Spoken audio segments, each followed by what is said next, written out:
Welcome to another of our Getting to Know Folk around Clèir Eilean Ì conversations. Been a wee while since we've had one, various things getting in the way, holidays, life, COVID.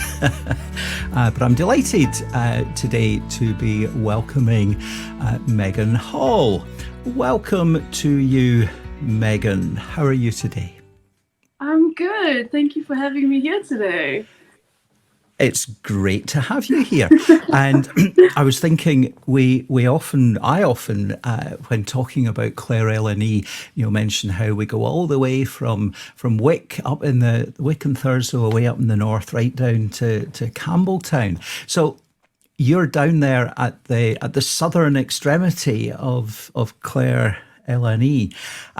Tell us a wee bit about what you've been doing. How long you've been part of Clèir Eilean Ì? Yeah, so I am the Parish Assistant here for the South Kintyre parishes, way down in the south. I think I'm closer to Ireland than I am to mainland Scotland. But so I'm working with the Campbeltown Parish Church, as well as the South End Parish Church and the Saddell and Carradale Parish Church. And yeah, I think the title Parish Assistant is a very broad title. It can encompass a lot. So I help out with the parish. I help out the parish minister here. And that includes all the fun stuff like leading services and Bible studies and visiting people, which has really been amazing. But I also have an amazing colleague that's given me the freedom to be able to explore other ministries. I've been excited to start a kids ministry, which we're really excited about. And so, yeah, I think if you ask me what do I do for a living, it's very broad. But it's been wonderful. Excellent. Great to hear your enthusiasm for all that's going on. You've given us a good sense of every day's different and lots of exciting things. You mentioned children's ministry. Tell us a wee bit more about what's exciting and what's challenging around that. So I got here and I've only been here since about February. So it was the first few months we're just trying to establish what's going on in the town, because there's already so much going on in the community. And so I saw that there was a really awesome youth ministry going on with teenagers. And I thought, what can I contribute to the community? And so we did a holiday club, which hadn't been going for a couple of years. And we did that in the beginning of July. And we had a good group of kids, and it was really exciting to see them coming into church and just having fun with them, learning about God, learning about Jesus. And it's been really exciting. And that's from that holiday club, I want to start now my ministry for primary school kids, where we meet every week. And I think there's so many different exciting things, but also challenges that come with that. So I choose to focus on the exciting bits. I just love seeing kids meeting Jesus for the first time. I like to have wonder questions where they just go off and experience God for themselves. And we have the most interesting conversations with kids. They have such an innate spirituality that I don't think we give them enough credit for. So obviously with youth ministry comes the challenges of just getting them into church, which I think is a worldwide challenge. But and is it so much about getting them into church as finding the opportunities to get out and meet them where they are? Yeah, exactly. Yeah. And one of the challenges is they're so busy. So where do we fit into that? Yeah, absolutely. A few colleagues around Presbytery were talking the other day about youth ministry, how we engage the under 40s in general, and maybe it's even a question of the under 60s. But one of the things that I was recalling hearing, in fact, Paul Beautyman, you may know of Paul. I've known of his youth work ministry for a long time from It's my summer mission days. But I always remember Paul saying, if you want a good youth ministry, you want to start with the creche. And I think there's something so important about nurturing children from the very earliest stage. Not something that we're actively doing here at the moment, but years back, in my early days up here, we did a wee thing called We Worship, and it was just for preschoolers, and would have some songs and prayers, and it was a good time for parents to gather as well. So yeah, that's been a wee encouragement to me to think about starting up those things, engaging the younger children around our parishes. And now, you mentioned wonder questions. Was that a phrase you used? Wonder questions? Yeah. Yes. Give us a wonder question. A wonder question. My favorite would be, I wonder, what is the most important part of the story to you? So it's just an amazing time for kids. I don't like to tell kids, this is what happened and we need to learn it step by step, and this is what Jesus said and you need to remember it. It's what stood out to you, what's going on in your heart, how is the Holy Spirit working in you. So that's why I have these I wonder questions. And I wonder, what's your favorite part of the story? Or if we do a parable, I wonder what the name of the sower was.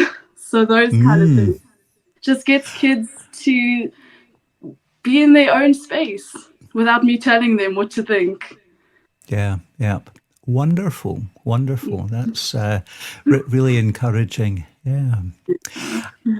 You obviously haven't been around Clèir Eilean Ì all that long yet. Were you able to be at some of the online presbytery meetings that we've had so far? Yes. How has that been for you? It has been quite interesting. So it's also my first time. When I came in February, it was my first time coming into the Church of Scotland in general. I'm originally from South Africa. I come from a United background, so it was quite a change. But I've been enjoying it. I was saying in one of my sermons the other day how much I've loved this different way of living, different way of thinking, and I've enjoyed the presbytery meetings, seeing the goings on behind the Church of Scotland. It's such a big name that the whole world, I think, knows about, and being in the background and seeing the change and seeing the growth and how we do things. It's been exciting. Yeah. Well, it's certainly exciting times, challenging times at the moment, and lots of change happening. If you could invite anyone along to a Clèir Eilean Ì meeting, maybe to talk to presbytery or to listen and experience what's going on, who would, someone living or dead, who would you like to bring to a Clèir Eilean Ì meeting? That is a really good question. I enjoy it. If I were to invite someone, it would have to be my opa, or that's Afrikaans for my grandfather. And I think the reason why is if someone were to ask me what a Christian is, I would describe my grandfather, and not because he went to church so many days a week or did his prayers or his Bible, it's just because he was so real in his faith. When I saw my opa, I would think, like, that's what it's like to have a relationship with Jesus. And he was so real and authentic. And it would be so cool to bring him to a meeting and, to see his life, to hear his testimony. It was so powerful. So if I were to bring someone, it would be my grandfather. Excellent. Yeah. I was thinking recently about something that I heard over 20 years ago. Peter Nielsen, who was one of the convener of the group that brought to us the Church Without Walls report, 2000, I think that was. And I remember him speaking about it once and finishing off with the question, what kind of church will we leave to the next generation? And I think it's so important that we, intergenerational worship is certainly a phrase we talk about, but it can be so difficult. But it's absolutely crucial that we find those ways of passing the faith from one generation to the next. I was reading Psalm 71, I think it is, the other day, and it really, really challenged me and spoke to me. Around about verse 18, I think it is. It says, God, never leave me, keep being with me as I proclaim your goodness to all generations. Yeah. Yeah, I think it is a challenge doing intergenerational worship. And I think we have a few generations that are missing in the church. So how do we get kids into the church? We need to get parents into the church. And it's not about bringing them in. It's about going out to them, which I think is the challenge. Yeah. Would there be a story you could tell us about, a good example of when that has worked, when intergenerational worship has been good, or an activity that has really engaged folk and got them thinking about all this faith and church stuff? Oh, that's an interesting question. So I think an example of this would be something that I had in a previous tradition. It's not something I've introduced here yet, and obviously every culture and scenario is different. But what I've found is when we do kids ministry, let's say outside of church, so like one that I'm trying to build now, you bring the parents along, and the parents also do that ministry with the kids. It's not a thing of my kids are going to go do that whilst I'm going to sit in church on a Sunday and be separate. It's about bringing them together. And one thing we really loved is on a Sunday, we would bring kids in for communion. And some people had their kids take communion. Some people had them take a blessing, whatever they felt comfortable with.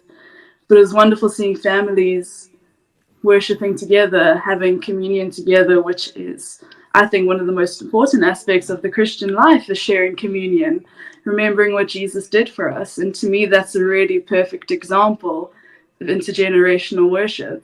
It's the kids doing it with the parents so that, they can see that this is a family thing. I'm not separate from the adults.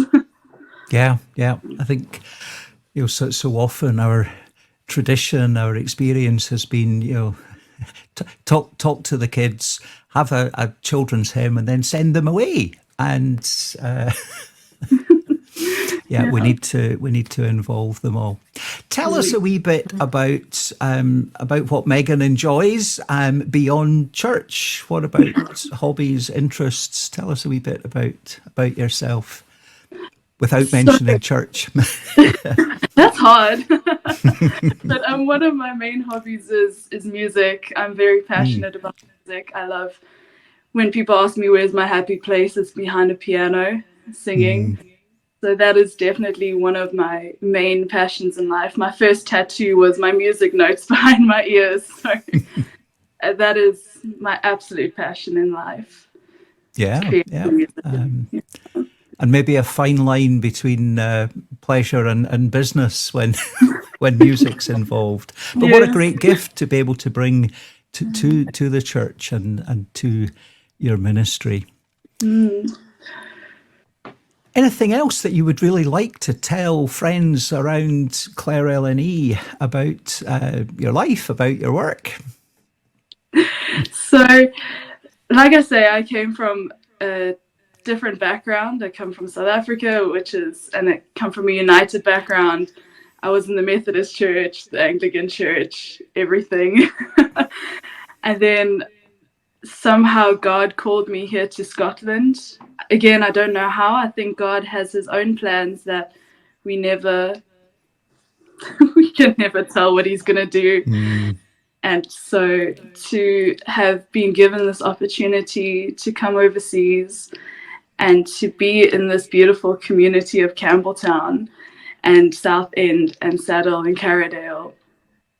It's exciting, and I think from what I've heard since coming into the presbytery, I know that there's a lot of change, and there's so much, almost not fear, but trepidation of the future, because with change comes those worries and comes those fears. But from an outside view, to me, it's exciting to see what God's got planned for the church, not just our community, but the presbytery, for the Church of Scotland.